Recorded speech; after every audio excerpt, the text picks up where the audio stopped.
Здравствуйте, уважаемые студенты! Сегодня у нас очередное практическое занятие. Я рада вас приветствовать.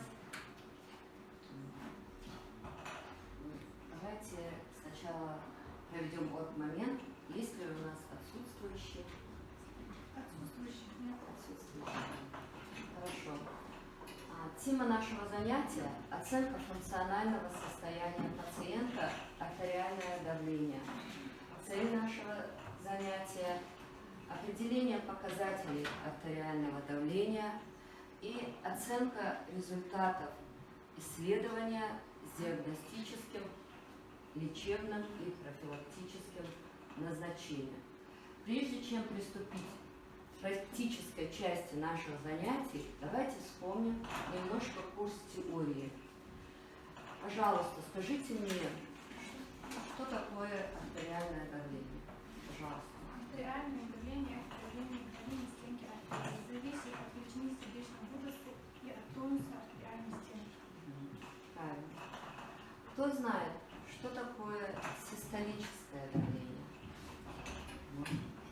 Систолическое давление определяется в момент сокращения сердечной мышцы.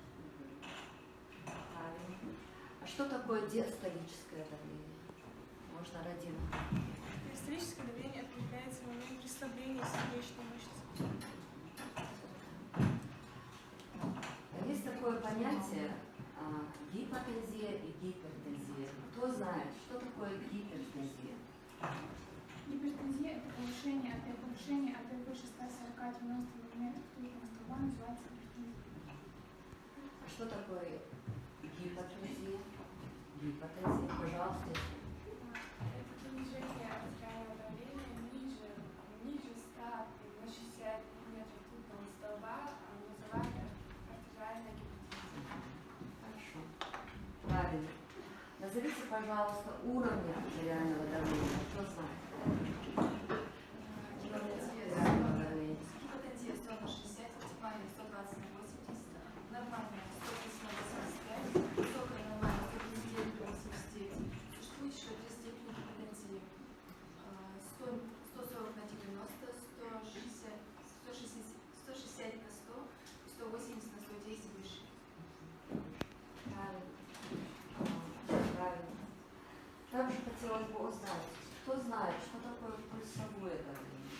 Пожалуйста.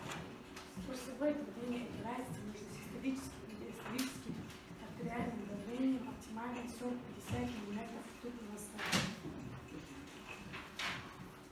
А каким аппаратом измеряют давление? Артериальное давление измеряют тонометром по методу Брэдфорда. Какие виды тонометров вы знаете? Пожалуйста. Механический тонометр, автоматический, полуавтоматический и тут. Тут я не использую. В последнее время не используется, да? Так, как? Так, тут является токсичным веществом, да? Ну, он считается самым точным, да? Правильно, садитесь. Каков же план нашего занятия практического? Что нам сегодня надо с вами узнать? Во-первых, нам надо научиться определять артериальное давление. Также нам надо знать нормальные показатели артериального давления. Существуют ли какие-либо отклонения от того, как измеряется артериальное давление? Также нам надо будет с вами разобраться, какие виды тонометров существуют, какие ошибки допускаются при измерении артериального давления и научиться в медицинской документации отмечать показатели артериального давления. Давайте разберем некоторые моменты нашего практического занятия.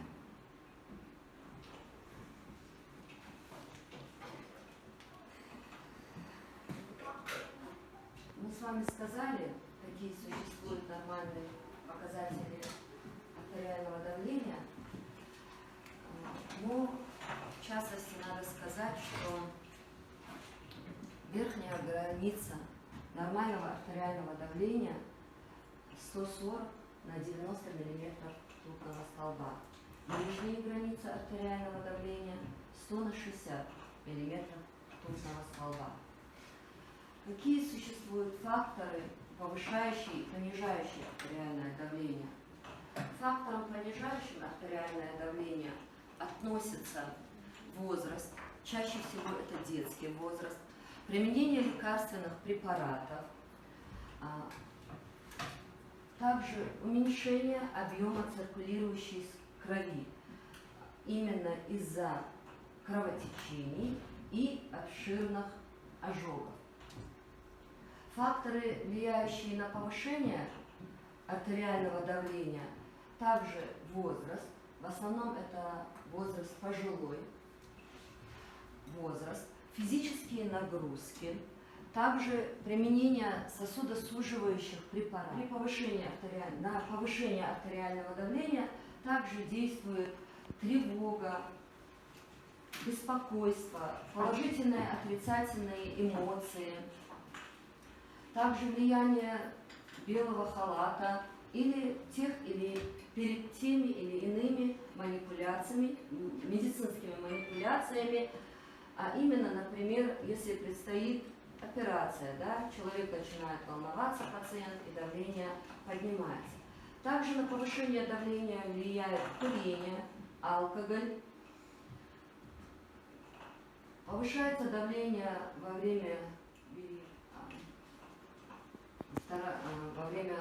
второй половины беременности, заболевания гистоз называют. И влияют на повышение артериального давления такие заболевания, как атеросклероз, ожирение и заболевания почек. Давайте еще разберем особенности измерения артериального давления. Мы сказали, что есть разные виды тонометров, да? Например, тонометры механические, вы сказали, есть, да, автоматические электронные, полуавтоматические и ртутные тонометры. Если разбирать особенности измерения артериального давления, то нужно учесть, что у детей артериальное давление измеряется механическими и полуавтоматическими тонометрами. Но при этом мы учитываем, что нужно правильно подобрать манжетку, то есть которая бы соответствовала возрасту ребенка. У пожилых людей из-за того, что эластичность сосудов нарушена, склероз сосудов происходит, поэтому сосуды более ломкие, и желательно давление измерять сидя. При этом измеряют несколько раз с интервалом 5-10 минут. После измерения давления записывается среднее значение. Если пациент беременная женщина, то давление измеряется в течение 9 месяцев, особенно если она относится к группе риска, и в положении полулежа. И у людей тучных, тех, которые страдают ожирением, давление измеряют манжеткой больших размеров. Эти манжетки называются размеры L и XL. Ширина манжетки 32-60 сантиметров. Если такой манжетки нету, то давление измеряется на запястье или в области бедра. Зависит кратность измерения артериального давления. Кратность измерения артериального давления зависит от того, мерили человеку артериальное давление или нет. Повторное измерение проводится с интервалом 2 минуты.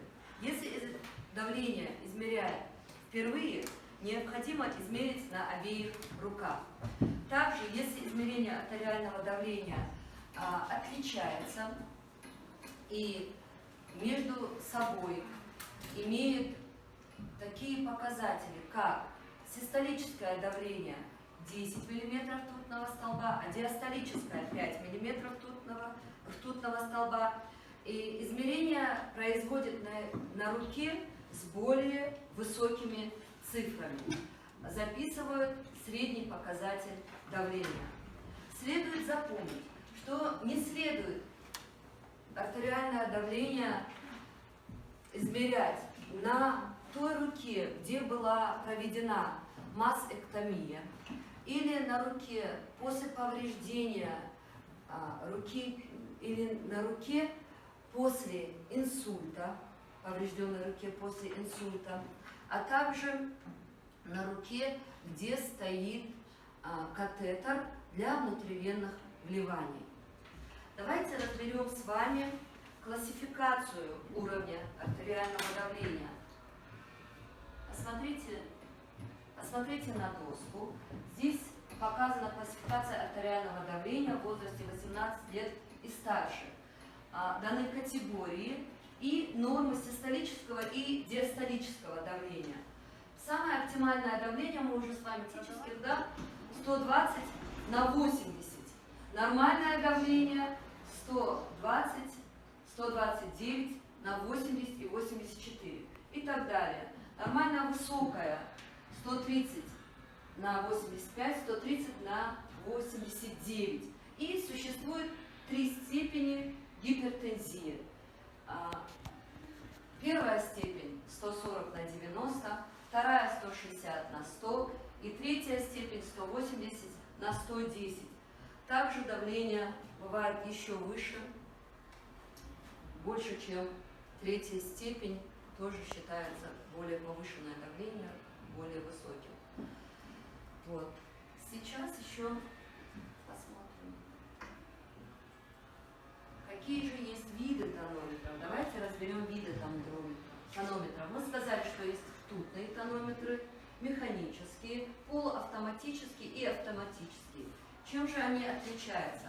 В последнее время ртутные тонометры не используются, так как считается, что ртуть токсичное вещество, поэтому больше используют механические. В лечебных учреждениях, в амбулаториях используют механические тонометры. Механический тонометр состоит из манжетки, манометра и фонендоскопа. Ну, есть свои минусы у механического тонометра. Если человек, который мерит давление, у него мало практических навыков, он не сможет до конца правильно померить давление. Также, когда мы меряем давление механическим тонометром, должна быть полная тишина. Люди пожилого возраста не всегда могут правильно услышать тоны сердца, которые нам надо с вами зафиксировать. И очень часто груша, которая находится в механическом тонометре, она бывает тугая. И воздух, когда надо выпустить воздух, из-за того, что туго, тоже не справляются, пожилые люди не справляются с этим. Но очень, чем хорош механический тонометр, что он не очень дорогой, у него недорогая цена. Тонометры автоматические, электронные по-другому, и полуавтоматические. Я могу даже вам показать, у нас есть тонометры. Полуавтоматические, да, также состоят из манжетки, но вместо манометра, например, здесь дисплей. Дисплей показывает цифры, электронные цифры, да, показывает. И еще, чем он отличается от тонометра автоматического, тем, что есть груша, и мы механически должны нагнетать воздух. Если говорить об автоматическом тонометре, то к нему прилагается, кроме дисплея, манжетка и груши, как в полуавтоматическом тонометре, механически работать не надо. То есть он сам нагнетает воздух и сам показывает результаты давления, плюс еще результат пульса. Вот. Единственное, тоже в чем отличие, они немножко дороже по сравнению с механическими тонометрами. Давление является рутинным И простым способом, но в то же время неправильная техника может привести к ошибкам и неправильному оцениванию состояния пациента. Давайте тогда разберем, из чего состоит наш механический тонометр. Посмотрите на экран, заодно буду я показывать. Механический тонометр состоит из манжетки. Как мы с вами сказали, манжетки бывают различного размера, начиная от детских, взрослых манжеток, и манжетки доходят до шириной 60 сантиметров для тучных людей, страдающих ожирением. Также прилагается к тонометру манометр, на котором отмечены цифры. Груша с воздушным клапаном для нагнетания воздуха и фонендоскоп, с помощью которого мы выслушиваем тоны нашего сердца. Да? Вот посмотрите, пожалуйста, у каждого у вас есть на столе тонометр. Да? Внимательно посмотрите, из чего состоит тонометр. Посмотрите, пожалуйста. Из чего состоит тонометр? Манжетка, да? Ознакомьтесь, пожалуйста.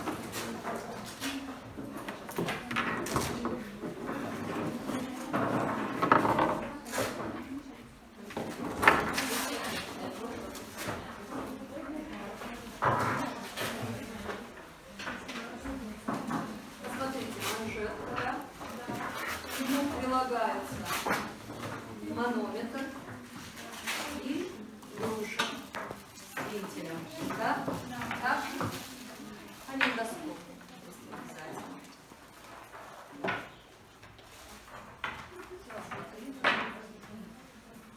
Существует несколько методов измерения артериального давления. Измерение артериального давления врачом и медсестрой в условиях стационара называется офисным измерением давления. Если давление измеряет дома родственники или сам пациент, этот метод измерения называется домашним. Также существует амбулаторный способ измерения давления аппаратом суточного измерения артериального давления. Теперь разберем сам процесс, как измерять артериальное давление. Мне нужен кто-нибудь из вас, пожалуйста. Тимур, Виктор. Сесть, буду показывать, как измерять давление. Мне нужен кто-нибудь. Разберем алгоритм измерения артериального давления. Перед тем, как провести любую манипуляцию, нужно познакомиться с пациентом. Здравствуйте, я Леймоева Марина Магомедовна. Сегодня я являюсь вашей медсестрой. Как к вам обращаться? Здравствуйте, Адина, очень приятно. Вам мерили давление? Да. Раньше? Измеряли, да, давление? Очень хорошо. Перед измерением артериального давления нужно учесть некоторые нюансы. За полчаса до измерения давления пациенту необходимо опорожнить мочевой пузырь. Нельзя заниматься физическими нагрузками, нельзя курить, употреблять алкоголь. Измерение артериального давления проводится механическим тонометром, который состоит из манжеты, манометра, груши с вентилем и фонендоскопа. Положение больного, сидя на стуле, спина больного должна опираться на спинку стула, ноги должны быть в ровном состоянии, не скрещенные и полностью опираться об пол. Поставьте ровно, пожалуйста. Рука пациента не должна быть в подвешенном состоянии, а должна ровно лежать на поверхности. Вы даете согласие на измерение артериального давления? Хорошо. Измерять давление рекомендуется 2 раза в день, утром и вечером или по назначению врача. Перед тем, как замерить артериальное давление, нам надо проверить наш тонометр. А именно, стрелка манометра должна находиться на нуле. Груша и район вентиля не должен пропускать воздух. Фонендоскоп должен быть также в рабочем состоянии. Перед тем, как измерить давление, с целью инфекционной безопасности мы 70% спиртом обрабатываем оливы фонендоскопа, а также мембрану фонендоскопа.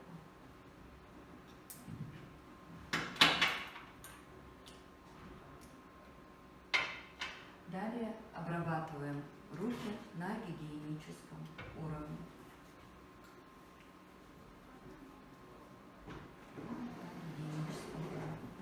Ждем, пока высохнет.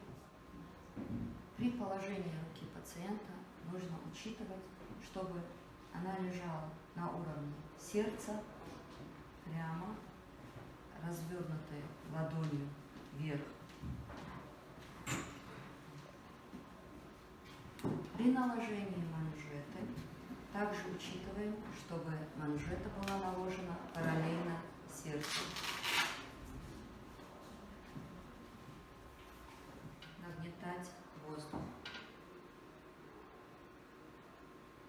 Нагнетать воздух до определенных цифр. Далее потихонечку спускаем воздух со скоростью 2-3 мм ртутного столба.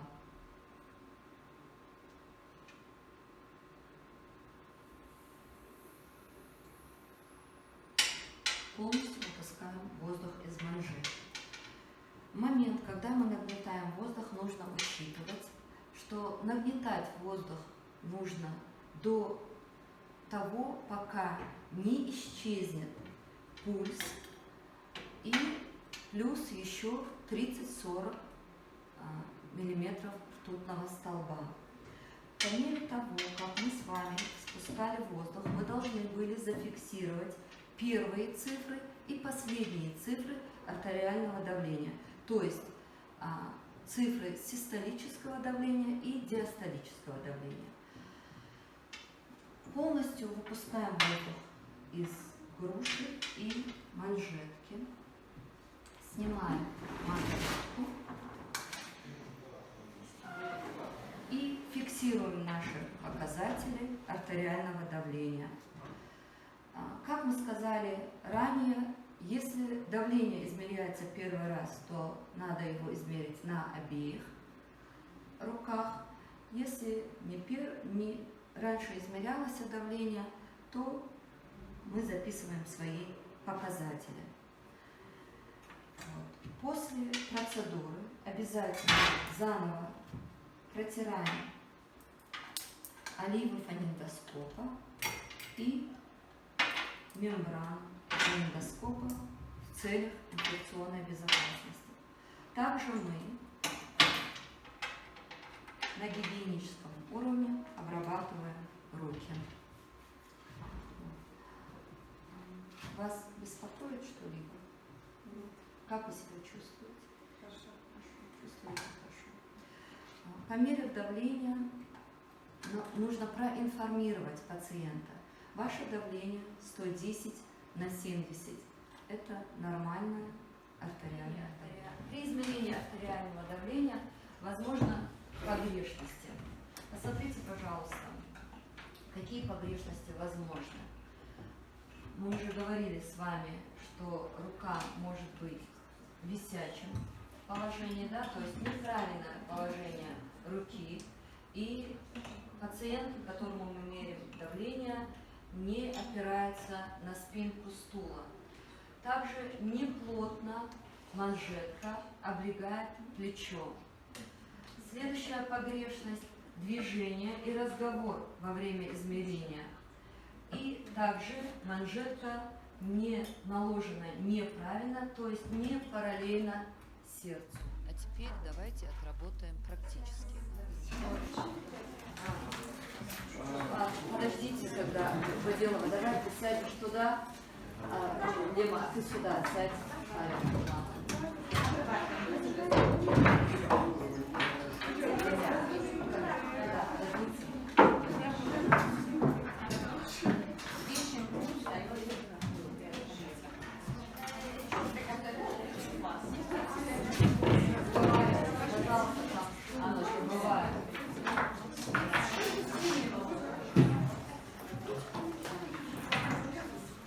Пожалуйста, наложили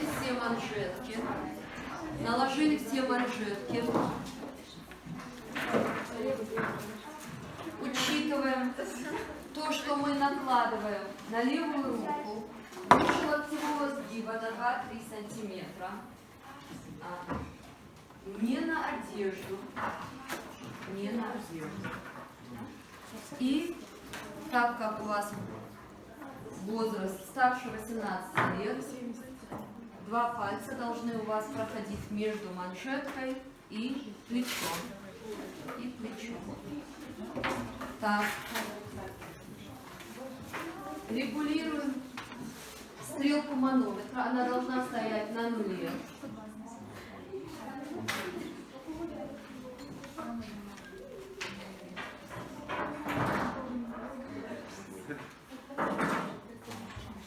Оливы, фонендоскоп у вас будет. Ищем пульс.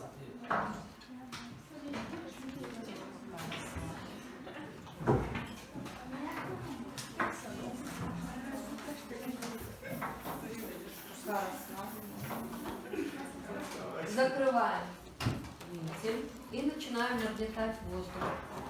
Начинаем нагнетать воздух до определенных цифр.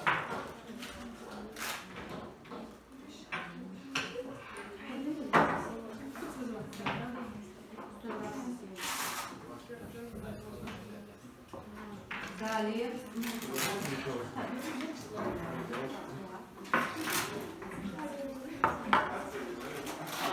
Рука должна лежать ровно у вас. Не свисать. Не свисать. Результаты измерения артериального давления мы записываем в медицинской документации, а именно температурный лист, который у нас находится в истории болезни. Да? Также перед вами лежит раздаточный материал, результаты измерения артериального давления.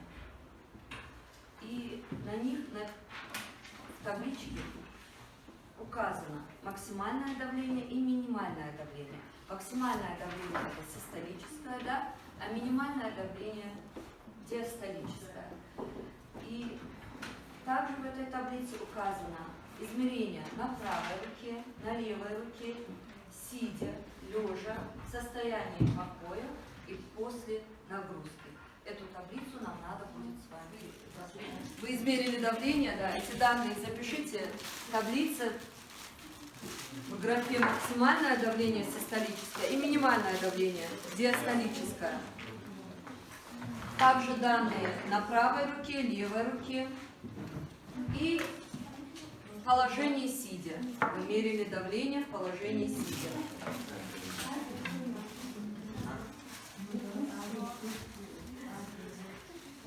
Положение сидя. Мы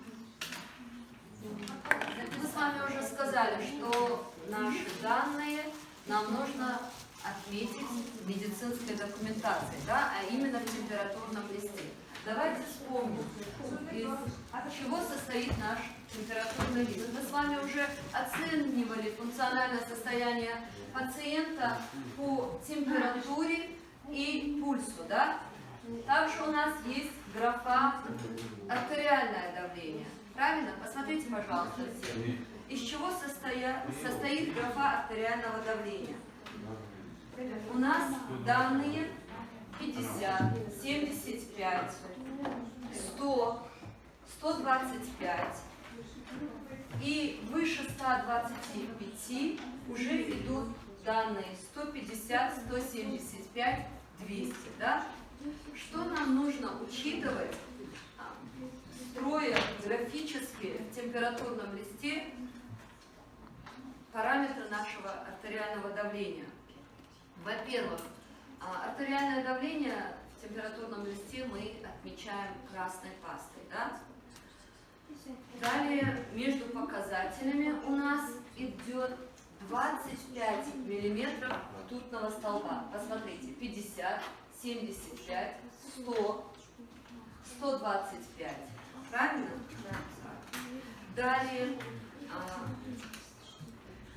Далее, цифры у нас превышают более, побольше, показатели больше, да, превышаются у нас. Что нам нужно учитывать? Одна клетка у нас отвечает за 5 миллиметров ртутного столба. Возьмите, пожалуйста, свои ручки. Найдите первый день.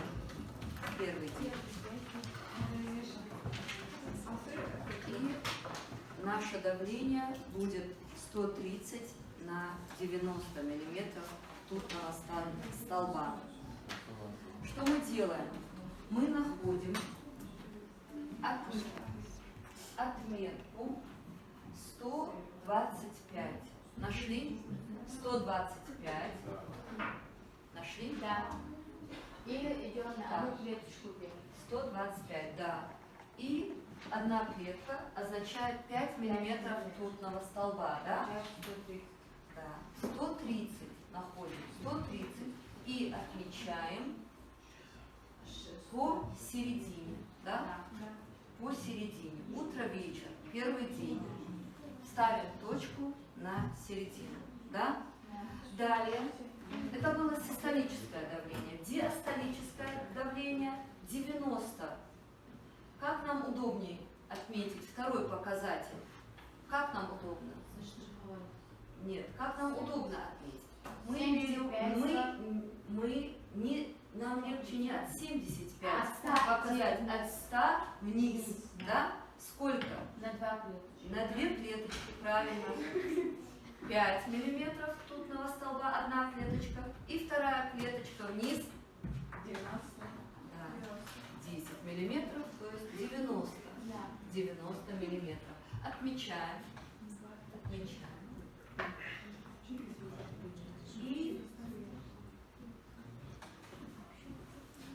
на 70. Ищем второй день. Второй день. Следующий показатель у нас 110 на 70. 110? Да, второй день. У нас какая цифра обозначена? 100, да? 100, да. Идем вверх на 2 клеточки. На 2 клеточки вверх, правильно, на 2 клеточки вверх. И отмечаем середки 110. 110 миллиметров ртутного столба. Проводим отметку 110 миллиметров ртутного столба. Диастолическое давление 70, да? От 70 идем, от 75 Идем на одну клеточку вниз, да, пожалуйста. На одну клеточку вниз от 75. И также строим прямоугольник, да? И заштриховываем его.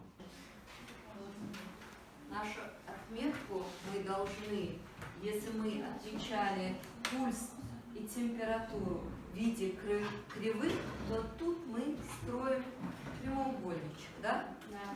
И заштриховываем его внутри. Пожалуйста, сделайте, постройте прямоугольник. Мы построим вот такой, у нас получается прямоугольничек, и его внутри заштриховываем, да?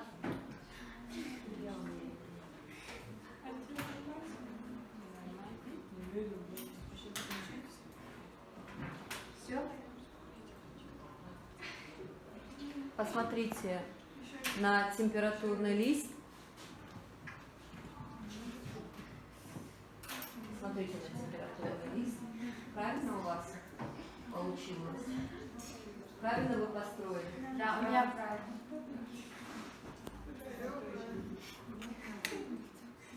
И